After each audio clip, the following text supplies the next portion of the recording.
Доброго времени суток, зрители! С вами Асмодей. Видео нам предстоит объемное, так что для начала давайте скажем вслух, что стройка это совершенно неблагодарное дело.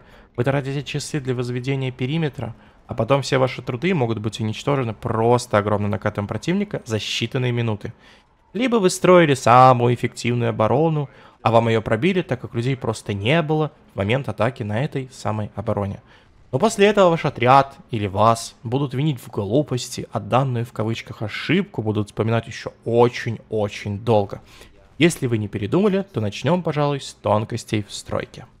Первое. Автокликер. Это обязательное средство, что нужно в фоксхоле, экономящее вам силы и даже время.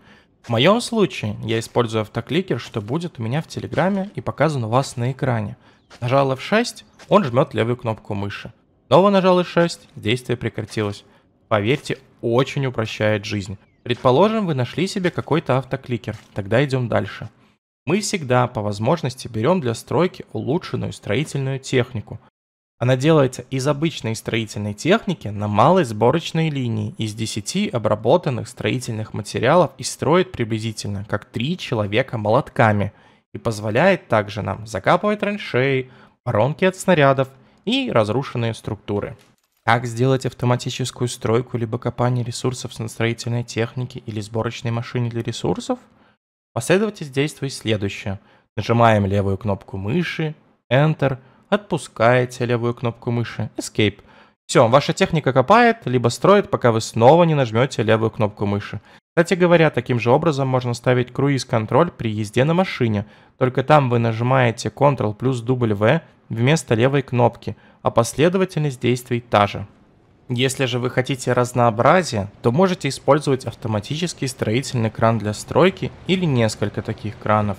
Они требуют на каждое действие гравий, а если это какое-то улучшение, еще и базовые материалы, в том числе они могут копать бункеры по вашим чертежам. Резервирование бункера – крайняя мера, что используется на этапе стройки либо улучшения. И крайне нежелательное использование в таком состоянии после итоговой постройки. Работает при условии, что чертежи строений бункера либо обороны закладывали именно вы, и в графе «Строитель» будет ваше имя. В таком случае вы можете поставить резервирование на свой отряд, что не позволит другим людям улучшать либо присоединяться к бункеру или обороне, которую вы зарезервировали. Важно помнить, что это стоит делать только при условии, что вы боитесь, что вам испортят постройку или улучшение, или есть вредители, что портят вам оборону. После окончания стройки не забывайте выключать данную резервацию.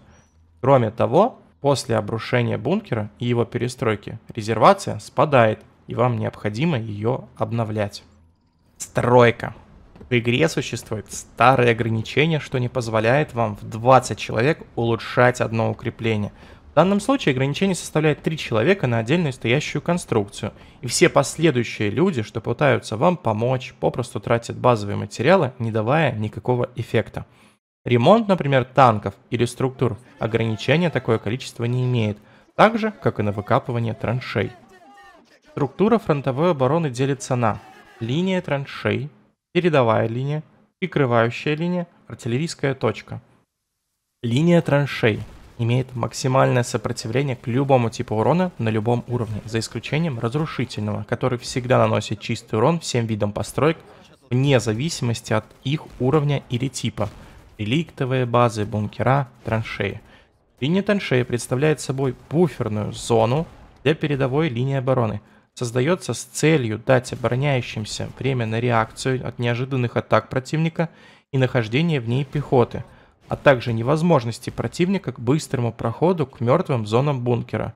Без линии траншей неважно, насколько эффективную передовую линию вы построите, ее из-за долгого времени реакции игроков уничтожить раньше, чем люди успеют отреагировать на нападение их противника.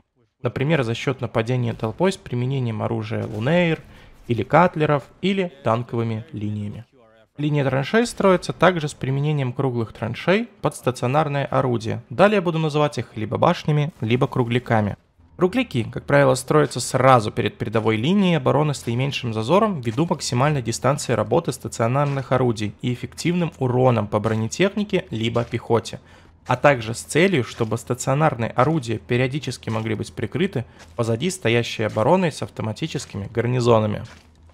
Кроме того, стоит учитывать, что любое стационарное орудие, ну либо артиллерия, после банальной установки его в такую башню, увеличивает здоровье данного орудия в несколько раз.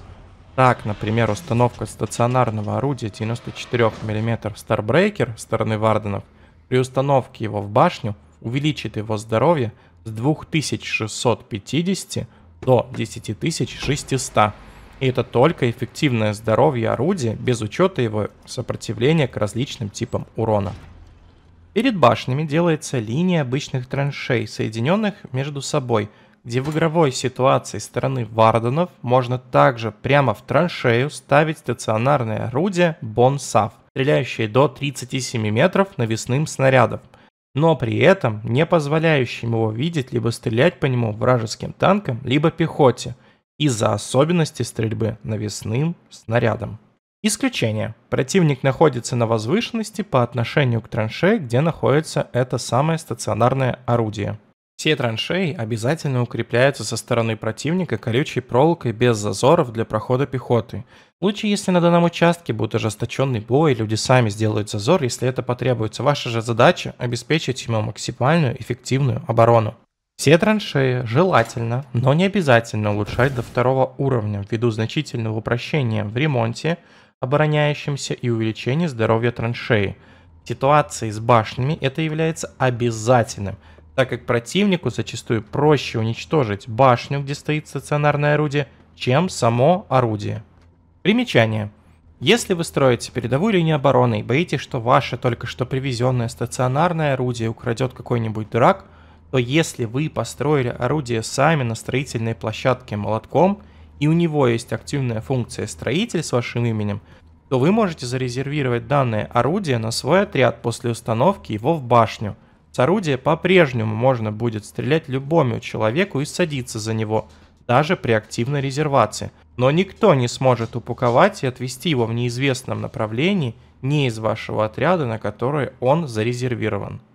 Передовая линия. Бункерная конструкция, имеющая задачу сдерживания натиска противника при атаке скоплениями пехоты противника, либо попытками обхода вражескими разведчиками, либо вражескими линиями танков.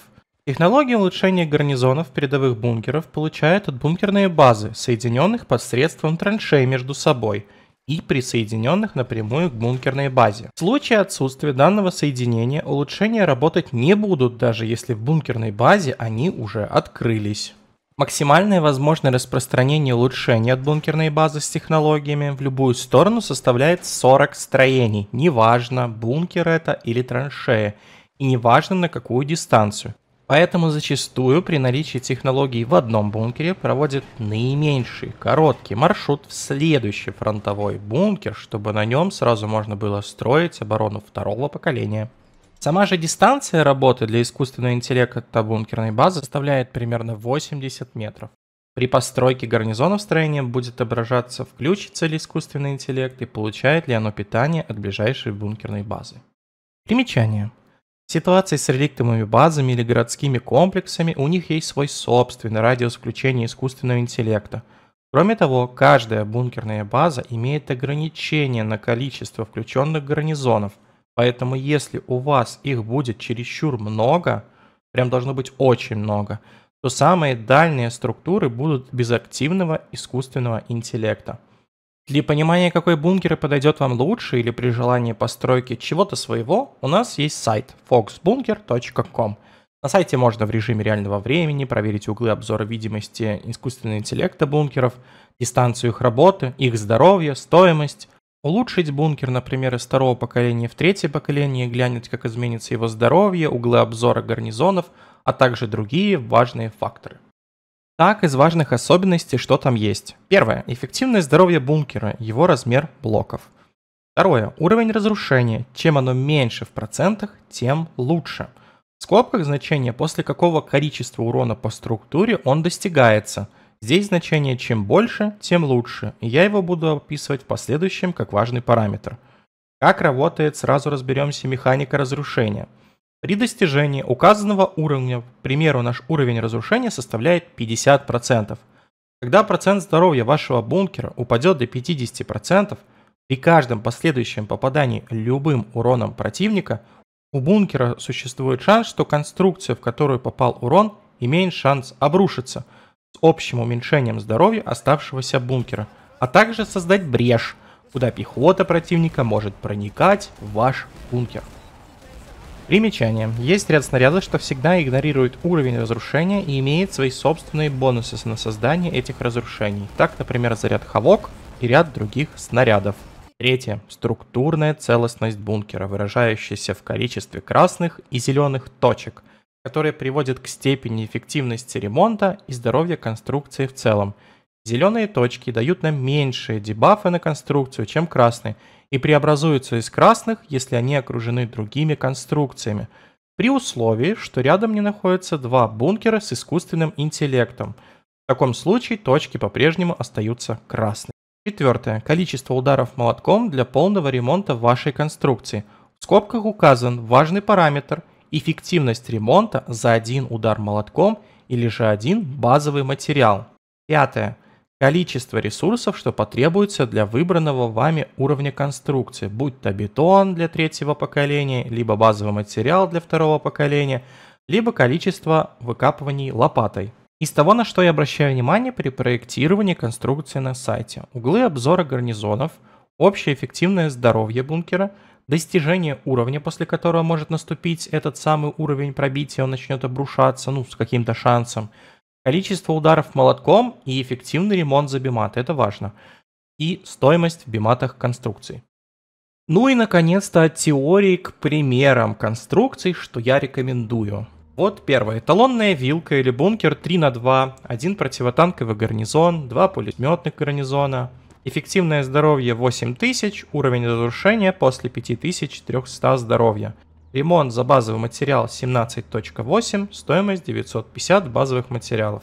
Самый простой и самый эффективный прямолинейный бункер. Примечание. Почему мы не стараемся никогда строить стрелковые гарнизоны на передовой? Их дистанция не позволяет эффективно убивать противника, что закидывает на стримолы или РПГ, а оттого он очень уязвим к падению. Ввиду чего стрелковый гарнизон очень ситуативен и почти не используется, когда мы точно знаем, откуда будет идти противник.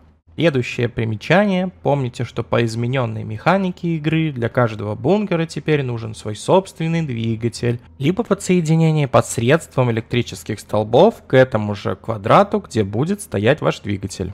Однако те имеют очень малое здоровье и весьма быстро умирают на передовой от артиллерии противника. Поэтому почти никогда не используются, но функция такая имеется. В случае кратковременного уничтожения квадрата, где находится двигатель, и его перестройки, потребуется вновь улучшать квадрат в двигательное улучшение и вновь его заправлять топливом. Ну а теперь вернемся к нашим примерам. Если вам хочется чуть увеличить здоровье основного эталонного бункера, то это оно. Но помните, что размер бункера увеличивает возможность попадания по нему артиллерией, и вам будет нужна защита от дурака. Примечание. Защита от дурака. Заглушка квадратного бункера, которую обязательно нужно улучшить в один из типов улучшений, таких как, например, рампа или медицинский бункер, либо автоматическая система пожаротушения, которые даже после падения при восстановлении будут восстановлены в созданный вами тип сооружения. Защита от дурака необходима с целью того, чтобы пробегающие мимо люди значительно не ухудшили вам бункер своими, в кавычках, гениальными идеями. И сразу примечание про новую систему автоматического пожаротушения. Она работает только при наличии в бункере света и когда система заправлена водой. В системе может быть подсоединен трубопровод для наполнения резервуара водой, и в случае, если вы решили трубопровод после запитки оставлять, то считаю это плохим решением, так как внешний трубопровод будет точно так же легко уничтожаться вражеской артиллерией с нескольких попаданий. Также существует при необходимости заправка резервуара системы напрямую руками, используя бутыли с водой. Ну а теперь третий прямолинейный бункер, одна из разновидностей, что довольно неплохая. Эффективное здоровье 11000, уровень разрушения после 6550, ремонт за базовый материал 16.2, стоимость 1175 базовых материалов. Одна из разновидностей прямолинейного типа постройки, он более широкий, но выполняет все те же функции, что и эталонный. Ну, как вариант, почему бы и нет. А теперь мой любимый бункер называется «Паук». Эффективное здоровье 11 тысяч, уровень разрушения после 5000, ремонт за базовый материал 12.1, стоимость 1700 базовых материалов. Измененный вариант сжатой алебарды назван пауком из-за 3 пулеметных гарнизонов, смотрящих в разные стороны, и 2 противотанковых, что эффективнее будут защищать от нападений танков противника. Мой дизайн был создан под задачу прикрытия проблемных участков фронта с приоритетом на пехоту противника. Имеет около 30% ухудшение по ремонту за базовый материал по сравнению с эталонным из-за размеров и незначительном ухудшении уровня разрушения. В отличие от всех остальных прямолинейных бункеров с углом обзора 90 градусов, смотрящих лишь вперед, данный бункер защищает на 180 градусов от пехоты, позволяющий перекрывать проблемные для всех участки, например, горы. Не имеет мертвых зон для пулеметных гарнизонов при подходе, но требует обязательной установки двигателя, чтобы в ночное время не терял свои функции. Очередное примечание. Бойницы. Измененное и на момент очень недооцененное улучшение бункерной базы, устанавливающееся за одну строительную балку и добавляющее сразу стационарную треногу там, где вы ее устанавливаете. В прошлом, при создании бойниц, вы теряли здоровье конструкции. В текущих изменениях никаких дебафов конструкции от установки бойниц не получает, кроме отверстия с треногой. Отверстие бойниц позволяет противнику убивать вас со снайперских винтовок или забрасывать условные гранаты типа тремола прямо внутрь конструкции. Однако установленное на таком стационарном креплении оружие, будь то пулемет или противотанковые средства, не будут пропадать до уничтожения бункерного укрепления, где оно закреплено. Считаю очень полезным при защите и рекомендованным для улучшения на передовых участках фронта. Следующий пример чужой дизайнерской задумки прямолинейного бункера. Эффективное здоровье 14100, уровень разрушения после 6700 здоровья, ремонт за базовый материал 12.5, стоимость 1975 базовых материалов. Пример дизайнерского бункера одного из строителей имеет двигательную и пожарную систему. Также установлена одна система защиты от дурака в виде медицинского бункера. Я бы, например, не строил такую из-за размеров и тех же функций, что и эталонный. Однако это пример того, как необычно можно подойти к постройке. Очередное примечание. Почему мы никогда не ставим артиллерийские гарнизоны в передовой линии? Каждый бункер, будь он стрелковым или артиллерийским, накладывает штрафы на всю конструкцию в виде общего уменьшения здоровья и добавления того самого уровня разрушаемости. Каждый артиллерийский гарнизон, например, в среднем отнимает около 25% общего здоровья всей конструкции бункера и в среднем добавляет около 10% к уровню разрушаемости. Напомню, что чем меньше эти обе цифры, тем лучше. И эти штрафы при сравнении значительно превышают все остальные штрафы от других отдельных гарнизонов, когда вы подключаете их к бункеру. И поэтому артиллерийские гарнизоны никогда не строятся на передовой с целью наибольшей живучести конструкции. А всех тех, кто их строит или пытается построить на передовой обороне, я осуждаю. Но раз мы дошли до артиллерийских гарнизонов, давайте сразу разберемся и с артиллерийским укрытием. Артиллерийское укрытие. Недавно добавленная структура, что просили игроки, которая имеет функцию добавления сопротивления лишь к тяжелому взрывному урону и зажигательному тяжелому взрывному урону, или иначе говоря, артиллерийскому урону и ракетному урону. Никогда не улучшается на передовой линии обороны, так как имеет значительные штрафы на всю конструкцию и добавляет сопротивление лишь в защите от артиллерии. В целом, на момент выхода видео очень спорное решение, которое я бы не советовал применять вообще, неважно бункер это или прикрывающая линия. В лучшем случае отнимает у строения 14% здоровья и добавляет около 10% к уровню разрушения, при этом добавляя 15% сопротивления к тяжелому взрывному урону. Оттого ремонт при попадании снаряда от артиллерии при наличии в нем ремонтника Семена, готового стукать молотком, ускорится на 3-5 ударов. В то же время 10% к уровню разрушения и минимум 14% потерянного здоровья вызывает сомнение о целесообразности данного улучшения, неважно где бы оно ни применялось. Кроме того, важно учитывать тот факт, что артиллерийское укрытие дает сопротивление лишь сооружениям, с которыми оно соединено напрямую или по диагонали, а не всей конструкции в целом. Добавочный бонус к сопротивлению бункерного строения от первого построенного артиллерийского укрытия составляет, как я уже говорил, 15%, от второго в этой же конструкции 5%, от третьего 2%. Максимальный бонус может достигать 23%. Но держите в голове, что каждое построенное такое укрытие будет давать значительные штрафы для всей конструкции, превышающую полезность данного метода. Пример старого варианта традиционной алебарды. Эффективное здоровье 9100, уровень разрушения после 4100 здоровья, ремонт за базовый материал 12.2, стоимость 1550 базовых материалов. До патча 1.61 лучший вариант для фронта, но после него потерявший актуальность ввиду изменений в стройке. Не рекомендуется к постройке. Следующий вариант – пример сжатого варианта алебарды. Эффективное здоровье 9400, уровень разрушения после 4450, ремонт за базовый материал 12.6, стоимость 1650 базовых материалов. Не считая его хорошим решением для фронта, так как эталонный вариант выполняет все те же функции, за исключением отсутствия второго противотанкового гарнизона. В таком уж случае лучше использовать вариант «Паук».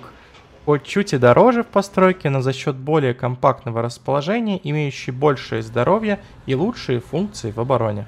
Дальше покажу ряд неудачных прямолинейных бункеров, что встречаются на фронте. У бункера эффективное здоровье 8200, уровень разрушения после 4300, ремонт за базовый материал 13.7, стоимость 1200 базовых материалов.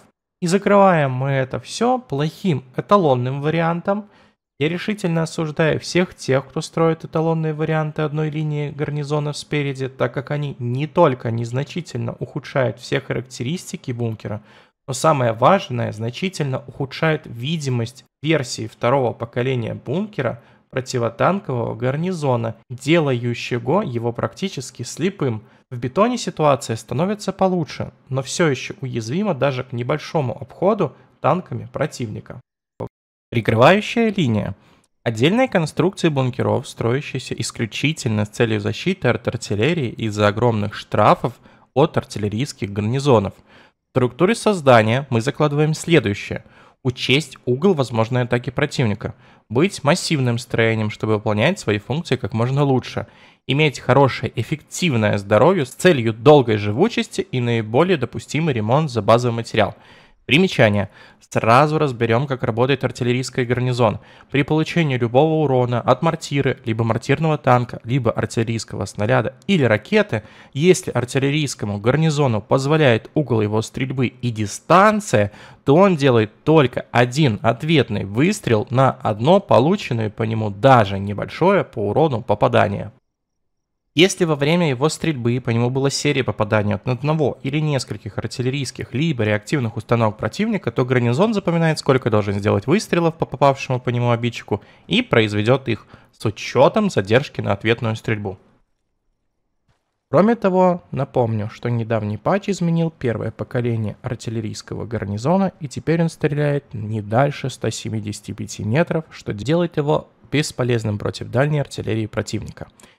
Исходя из вышесказанного, мы делаем вывод, что установка спаренного из двух или более гарнизонов в одной структуре бункера, что смотрит лишь в одну сторону, является неэффективным.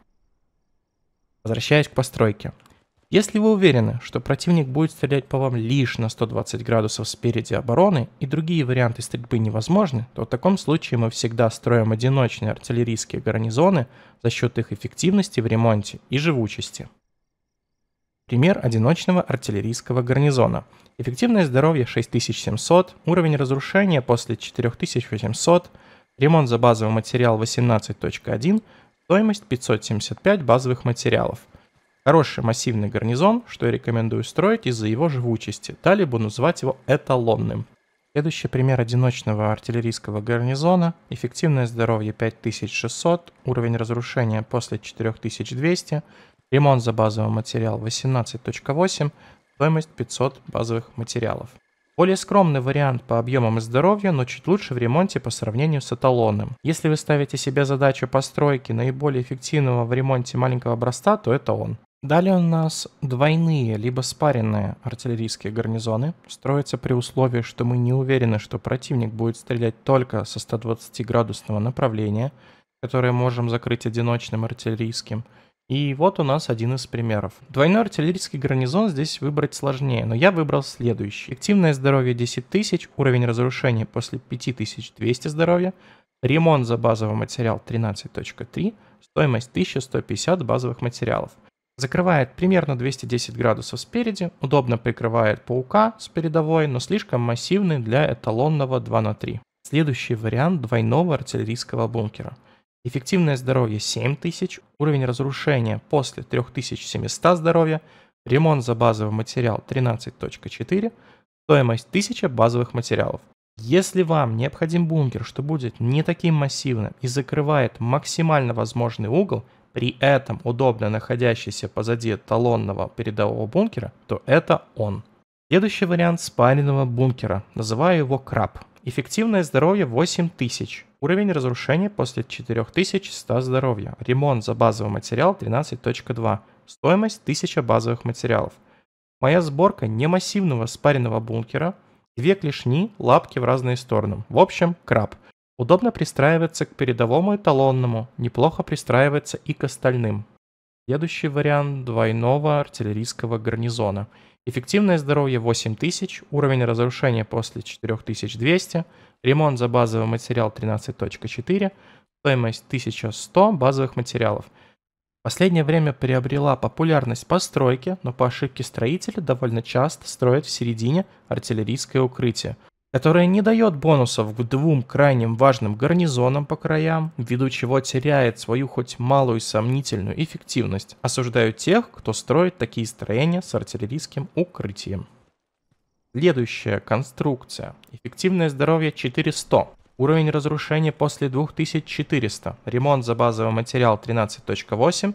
Стоимость 700 базовых материалов. Миниатюрный вариант в исполнении двух артиллерийских гарнизонов, легко ставится позади передовой линии обороны, однако слишком хилый и незначительно лучше в ремонте на фоне аналогов данного образца. Не рекомендуется к постройке. Бункеры. Выделю всего несколько. Эталонный бункер. Эффективное здоровье 8525, уровень разрушения после 5800 здоровья, ремонт за базовый материал 16.2. Самый лучший по всем характеристикам из всех бункеров, что я нашел и видел при стройке. В нем не болит голова, что нужно ставить защиту от дурака, он наименьший по размерам, он лучше по ремонту или уровню разрушения. В общем, не знаю, почему не пользуется спросом, возможно, из-за нестандартной конструкции. Второй бункер, эффективное здоровье 8450, уровень разрушения после 5700, ремонт за базовый материал 16.1. Данный бункер является вторым по эффективности здоровья и уровня разрушения, а также ремонта за базовый материал. Обязательно требует защиты от дурака, так как не рекомендуется строить артиллерийское укрытие, потому что оно дает плюс 10 уровней разрушения на 1% ускорения ремонта. Примечание. Для открытия технологий бункерной базы вам необходимо за счет конструкций, соединенных с основным бункером посредством траншей, ставить улучшения в пустые разъемы бункеров. Так, для начала изучения улучшений первого поколения вам необходимо 4 гарнизонных модификации. После открытия первого поколения для начала изучения второго необходимо 12 гарнизонных и так далее в соответствии со списком. Для старта исследований наблюдательного пункта и других полезных модификаций второго поколения нужно 6 командных модификаций. Гарнизон хоть и прокачивается постоянно, но на него, как и на другие модификации, работает количество людей, что выбрало его в качестве прокачки, и наличие фляжек в бункерной базе, что тоже может ускорить данный процесс. Бункер Спанч Боб. Эффективное здоровье 8260, уровень разрешения после 5460 здоровья, ремонт за базовый материал 15.7. Аналог эталонного бункера, имеющий чуть меньшее здоровье и ремонт, чем аналоги, но использующийся, видимо, из-за удобства в постройке и своей квадратности. Обязательно требует защиты от дурака. Примечание. Бетон. Бетон– это улучшение, что не только почти в 2 раза увеличивает эффективное здоровье вашего бункера, но также добавляет дополнительное сопротивление, так важное для данных структур. Так, например, для улучшения из 2 уровня бункера в 3 за счет бетона сопротивление к артиллерийскому урону с 35% увеличивается до 75%. Также происходит и с другими типами входящего урона, за исключением разрушительного урона, у которого всегда чистый урон по строениям. В сухом состоянии бетонные конструкции очень прочные, в мокром состоянии они уязвимы. Уязвимость зависит от степени увлажнения бетона и действует как множитель повреждений. Мокрый бетон, который только что уложен, имеет множитель повреждений 10 раз по сравнению с сухим бетоном. Через 8 часов множитель повреждений составляет уже примерно в 3 раза, а через 12 – 2. И только спустя 24 часа бетон полностью становится сухим. При наличии дождя или бури данное время увеличивается. Экспериментальная идея. А что вы думали, что я передовую линию, прикрывающую линию, сделаю, а бункер нет? Наивные. Эффективное здоровье 8390, уровень разрушения после 5630 здоровья, ремонт за базовый материал 16, аналог эталонного бункера с выходом в сторону, все еще лучше во всем, чем его аналог Спанч Боб, требует 2 защит от дурака, которые выступают в виде автоматической системы пожаротушения и двигателя. Таким образом, задумка бункера, что в случае стрельбы огнем по нему он сразу же начинает тушиться, но при этом не теряет свои параметры здоровья. Пример бункера с артиллерийскими гарнизонами не рекомендовано. Эффективное здоровье 6230, уровень разрушения после 2470 здоровья, ремонт за базовый материал 9.2. Я не знаю, чем руководствуются люди, что до сих пор продолжают строить бункер с артиллерийскими гарнизонами, но с текущей механикой таких строителей скорее можно назвать гриферами, чем строителями. Артиллерийская точка. При строительстве старайтесь учитывать наличие места, когда приедут артиллерийские расчеты с вашей стороны, и что при стрельбе по позициям противника по ним в ответ будут стрелять вражеские артиллерийские гарнизоны и наносить в случае плохого расположения урон по вашим оборонительным позициям. Так что старайтесь строить артиллерийские точки, если это возможно, в удалении 35 метров от основных оборонительных или важных конструкций.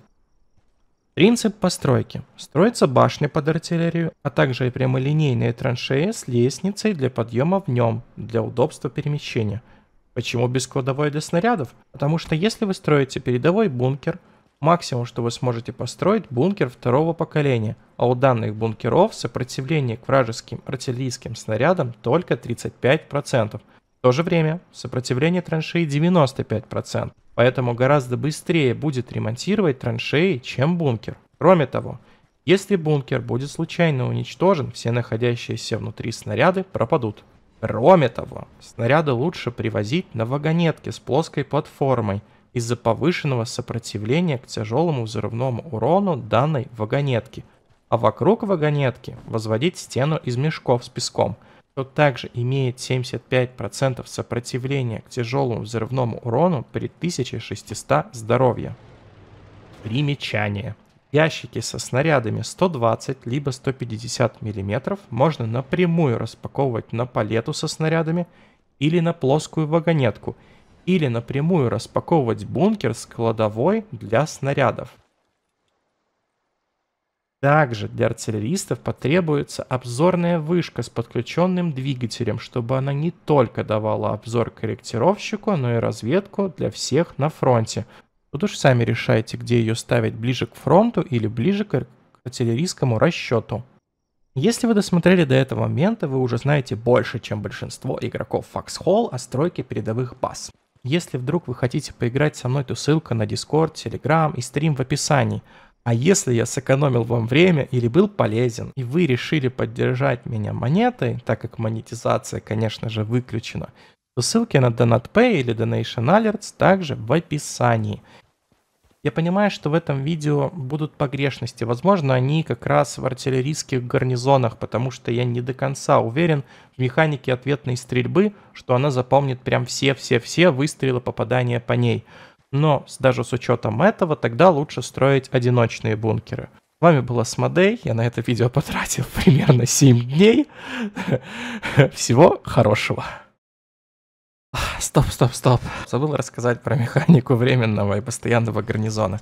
Защитный временный гарнизон начинает работать в случае, если технология в бункере прокачалась, она прокачивается обычно спустя 20 минут, и ускоряется, если люди за него голосуют, а также включает все боевые гарнизоны или другие состроения с автоматическим искусственным интеллектом, если в бункере поставили свою точку появления не менее 10 человек. Постоянный гарнизон, а это вторая прокачка после временного, уже навсегда включает вам гарнизоны, и там присутствие людей не обязательно. Все, теперь уж точно пока.